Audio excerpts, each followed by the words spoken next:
Hello and welcome to another episode of Put Me in Coach on episode 88, Diamondbacks versus Brewers Game 1.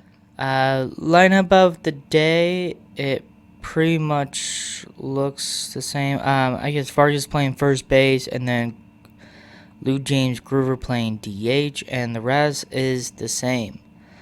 Max Kepler came in to pitch hit for Groover later on in seventh, and then in the top of the seventh, he came in to play DH. So that's pretty much of it. And so people getting on base, not everybody get on base and stuff. Lourdes Grove Jr. And then Groover, Tommy Troy, and Max Kepler are the one did not get on base. Even Perdomo did not get on base. That's crazy to think about that. But the rest did. Vargas went 3 for 5. That's pretty good for him. Marino went 2 for 5. And then Marte went 2 for 5. And the rest just got maybe one, like Nolan Arenado and stuff. Yeah, it's like a 50-50 toss in a way where it's just like we had a good round of hitters hitting on base, getting on base, scoring and stuff. So I would definitely say this is a good game overall, but just at the end, just didn't go our way. So pretty good and stuff. I would definitely say a lot of good defense on this team. I mean, both sides of the team and just in this game and generally and stuff. So that is that. So yeah. Pitching wise enough, starting pitcher for the Diamondbacks, Jose Cabrera. He went 4 innings, gave up 6 hits, struck out 3, walked 3, and then gave up 3 runs. I'm surprised he did not go more for 5 or 6. I don't know why. I spit. Sorry. Yeah. So I don't know why he didn't really go that far and stuff. Just weird. And then same thing with the Brewers starting pitcher and stuff, because the pitcher for the Brewers was Kyle Harrison. He went 3 innings, gave up 5 hits, struck out 3, walked 1, and then gave up 3 runs as well. So both of them really gave up a lot. And so that's why like the beginning of the Diamondbacks and the Brewers were really, charging at the pitcher very well and stuff. So I would definitely say these pitchers really match up really well, but it's really hard to see of who did good or anything. I'll give Harris maybe a little slight and stuff, but yeah, it's just crazy of like how these guys just got out the innings so early and stuff. So that was a little surprising from me of seeing that, but we got to win bullpen, and it's crazy enough of how many people came in to bullpen for the Diamondbacks. It's absolutely insane. And because it's Jonathan Liskia, Kevin Ginkel, Juan Morello, Brandon Garcia, Paul Sewald, and it just kept going and stuff. Taylor Clark and Ryan Thompson came in to pitch in extra innings and stuff because it ended in the 11th. So yeah, a lot of pitchers and stuff, and only went wrong only at the end. Now we're going to talk about scoring. I kind of down a little bit and stuff, so don't get confused here and there and stuff. These are just the ones I want to talk about the most and did more damage than it is and stuff. Garrett Mitchell hit a 2-home run to make it 2-0, top of the second. Fortunately enough, this was a very close home run, because a lot of people were saying it was not going to be a home run or it is come home run and stuff. The really said it's a home run right away and stuff, and then Garrett Mitchell just keep running and stuff. When I was looking at it as well and stuff, and fortunately enough, I don't know they challenge the play where they review it or whatever and stuff. It was the right call. It was the right call. It was a home run. Fortunately enough, it happened on Cabrera and stuff. Like I didn't want that, but I wanted the game go fair and stuff, and it was the right call because fortunately, what happened is, um, it was in that that edge corner near the home run because the home run line in center field above the jumbo screen and stuff has the line on the wall than just a normal wall where the crowd is at and stuff. I know the Diamondbacks are weird with that some ways and stuff, but um and that's that where that edge as well is up there as well because there's two corners as well with that stadium and stuff, and fortunately the ball hit right on top of where that edge is at where fans can walk around and sit down and watch the game and stuff. Fortunately it hit the person. Was there was a fan literally was trying to catch a ball and stuff, and fortunately he didn't catch it because the ball like hit him and it hit the side of where the wall is at, and then it went out and in play and stuff. So fortunately enough, for it looked like it was inside the where the fan was standing, so it was more inside where the home run edge of the where you see the yellow area, around the wall you see and stuff. So that went over that and stuff. So that makes sense enough to be a home run and stuff. And also it hit the fan as well. So the fan was inside and the ball went inside, so that makes it as a home run and stuff. If the fan actually reach out and stuff over the wall and stuff, then that shouldn't be a home run and it would be as a double and stuff. So that's the only way it was, but fortunately the fan did not reach out and interfere at the ball or anything. He was just trying to catch it, but didn't do it. So that was pretty much of that and stuff. But they got to get the right call, and they did. So good for the did that and stuff. Nolan Arenado hit a 2 RBI double to make tied the game up 3-3, bottom of third.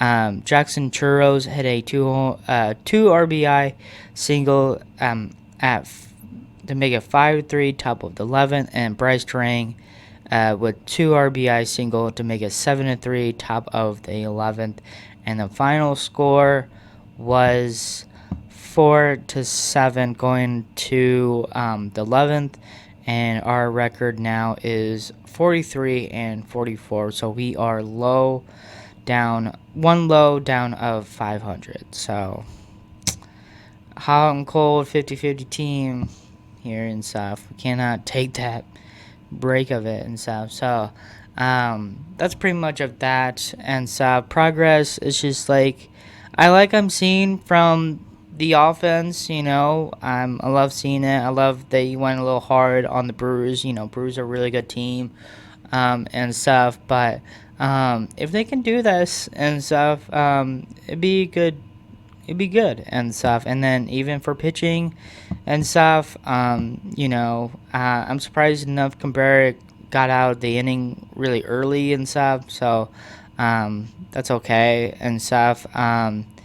Yeah, I don't know what's wrong with Ryan Thompson. He just gets the wrong to it. The through he threw out to the air and stuff that really messed him up, and also put a lot of pressure on him as well. And Ravella really did that for him and stuff. So it's just it just didn't go the way we wanted, and it was hard and it was difficult. Ryan Thompson needed to do his job, but fortunately enough, base hit right next to him, trying to go for it at home, but threw it away and pretty much gave up the runs. We That's how we lost, and he just kept doing it as well, and that was just hard, and stuff. So, um, I don't want to blame on anybody, but it's just like that's a really difficult spot to be in and stuff. So, hopefully we can do much better and stuff, and yeah, pitching wise and stuff. So because pitching wise enough, if it's doing good, besides of starting pitchers and stuff. So that's pretty much of that and stuff. I'm surprised enough of um, we had really good defense on both sides and stuff. Lourdes Gurriel Jr. Giving up a home run away from to Jackson Churros and stuff, and then Churros did the same thing for Lourdes Gurriel Jr. It's crazy about that and stuff. Crazy plays, double plays, all these typical things and stuff. There was also a weird thing where especially enough, I went over my parents' house and stuff to watch it because it was on Apple TV and stuff. But you know, my mom was watching with me and stuff, and it's like, you probably should like talk about this on your podcast. Like, I probably could, and I'm probably gonna talk about it right now.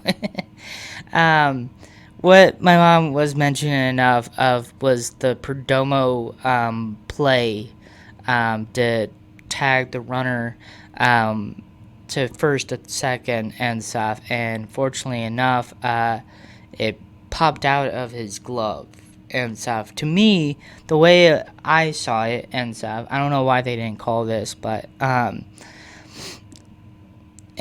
it could be two ways enough, but currently enough, what I saw of anything and stuff, what it looked like is Perdomo had the ball in his glove, and it looked like he tagged the runner and stuff, and after that, the ball went out of his glove.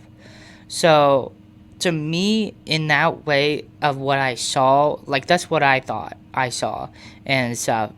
If that was the way it was, I just have a feeling if the runner should be out, because it doesn't even matter if the ball went out of his glove, out of the way and stuff. The ball is in his glove.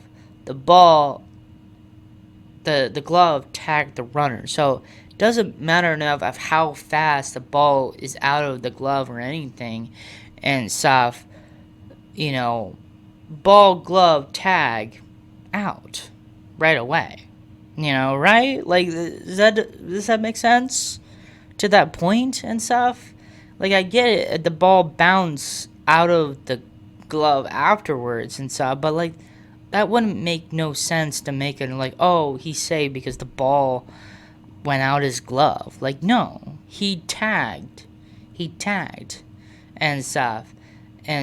Like, if he was trying to tag him while the ball was not even in his glove, and then fortunately it bounced out of the glove at the same time and stuff, and then we'll absolutely say that for the runner should be saved because he didn't fully had the ball the whole time at that point. But currently enough of what I saw, it looked like he had the ball in his glove, tagged the runner, and then the ball went out his glove.